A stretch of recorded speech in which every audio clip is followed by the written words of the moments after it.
représenter le président et peut-être le futur président du Sénégal.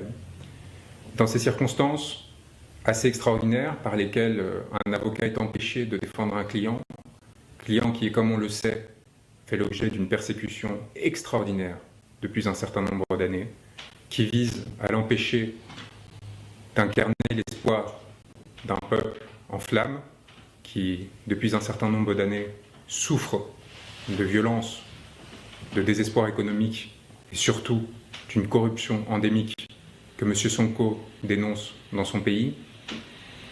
La détention, l'intimidation d'un avocat par 7 hommes en armes pose question. À peine sorti de l'aéroport, avec une véhémence toute particulière qui visait à éviter probablement que des passagers se solidarisent et dénoncent ce qui était en train de se passer, l'on m'a saisi mon passeport, l'on m'a exigé de rendre mes appareils électroniques et de les suivre dans une cellule où il m'a été annoncé que je serais interdit de territoire du fait de ce que je pensais. Et nous sommes dans une situation très particulière où aujourd'hui de simples mots peuvent faire trembler un pouvoir. Et cela dit quelque chose de ce géant au pied d'argile qu'est devenu l'autorité politique du Sénégal et des dangers qui touchent l'ensemble des compatriotes sénégalais qui aujourd'hui sont confrontés à la violence qui peut naître de la part de ces géants lorsqu'ils se sentent menacés. Le ministre de l'Intérieur m'a fait l'honneur d'un communiqué de presse par lequel il m'accusait d'avoir fait appel à l'insurrection au Sénégal et d'avoir qualifié son Excellence, Monsieur le Président de la République, je reprends ces termes, de tyran, avec une majuscule. J'avais en effet annoncé ma venue au Sénégal.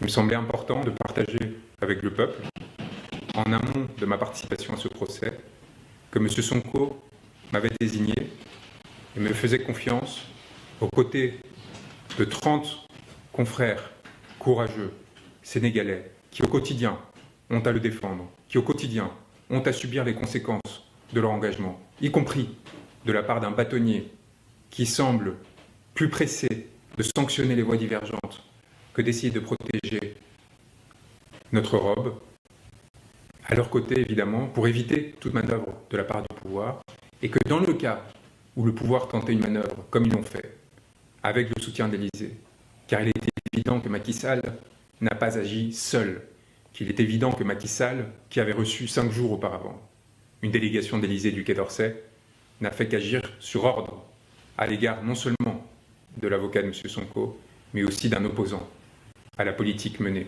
aujourd'hui en France par le président Emmanuel Macron, politique qui effondre notre pays et qui effondre évidemment les intérêts de nos alliés et des peuples avec lesquels on était habitué à travailler. Et l'on se retrouve aujourd'hui dans une situation de panique au sein de l'Élysée, qui craint de perdre sa perle rare, avec la Côte d'Ivoire, le dernier élément qui lui reste d'une influence néocoloniale, délétère, corruptive vis-à-vis des élites politiques à la fois nationales et françaises.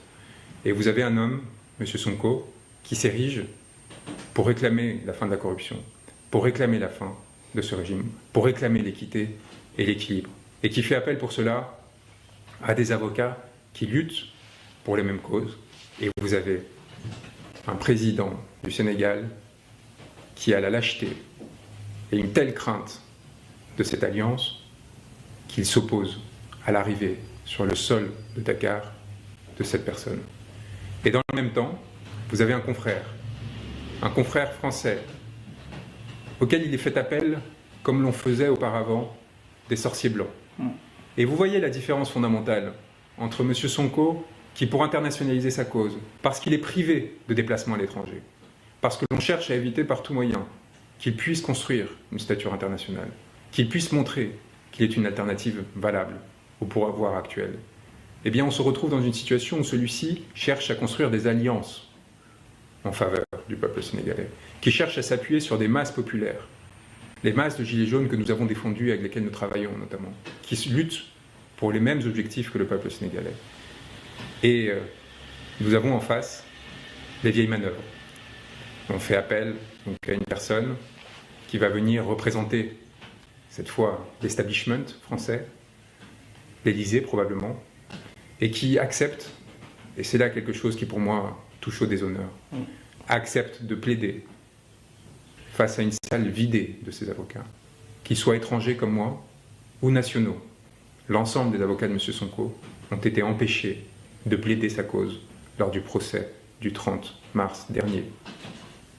Et face à cette situation, alors que l'un de ses confrères a été refoulé, Monsieur Sûr, Maître Sûr, mon confrère, plutôt que de refuser de plaider, plutôt que de s'indigner de cette situation, a tout simplement fait son office devant une cour vide, à la fois de sens et des personnes qui étaient concernées, afin d'obtenir la décision tant attendue, demandée par l'Élysée, qui, voyant la perte potentielle, encore une fois, de son dernier point d'appui en Afrique de l'Ouest, avait décidé de tenter de calmer le jeu et imposer à Macky Sall une décision qui préserve l'éligibilité de M. Sonko, tout en le condamnant évidemment pour le déshonorer.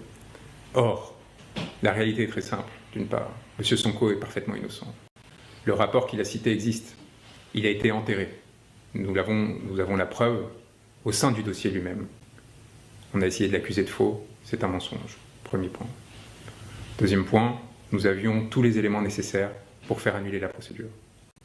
Tous les éléments nécessaires. Et j'avais préparé, et c'est peut-être ce qui les inquiétait, des conclusions d'une part de nullité, car il semblait presque que le parquet avait voulu se tirer une balle dans le pied, tellement la citation était mal rédigée, probablement dans l'objectif de répondre aux ordres d'un régime aux abois, et en même temps, évidemment, de faire comme si la chose pouvait se dérouler tout en essayant d'enterrer.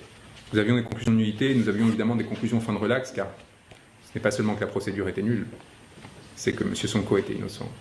Nous étions prêts à la défendre, et c'est peut-être ce qui a tant fait peur le pouvoir, ce qui a tant fait peur la Cour, ce qui explique cet changement de juge à la dernière minute, cette évacuation des avocats de la défense, et cette décision que l'on a voulu être de conciliation, mais qui n'avait qu'un objectif, réussir à remporter une manche qui était mal partie, et évidemment, mettre M. Sonko face à des contradictions potentielles dans son discours. Il n'en est rien, car ce qui se passe lorsqu'un pouvoir est déliquescent, c'est d'une part des effets de courtisanerie qui créent de la médiocrité.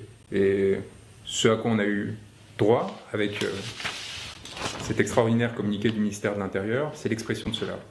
On passera sur la maltraitance de la langue française, alors que le Sénégal est un des lieux de haut vol de cette langue française, et qui aujourd'hui dans laquelle la langue française gît avec le plus de créativité, bien plus qu'aujourd'hui en France. Il y a aussi la justification qui est apportée. M. Branco avait publié avant son arrivée à l'aéroport international Blaise Diagne de Dakar un post sur les réseaux sociaux où il traitait son Excellence Monsieur le Président de la République, Macky Sall, de tyran, et faisait également un appel à l'insurrection dans notre pays. Devant ce comportement inacceptable de la part d'un citoyen étranger, il s'est vu refuser d'entrer dans le territoire national.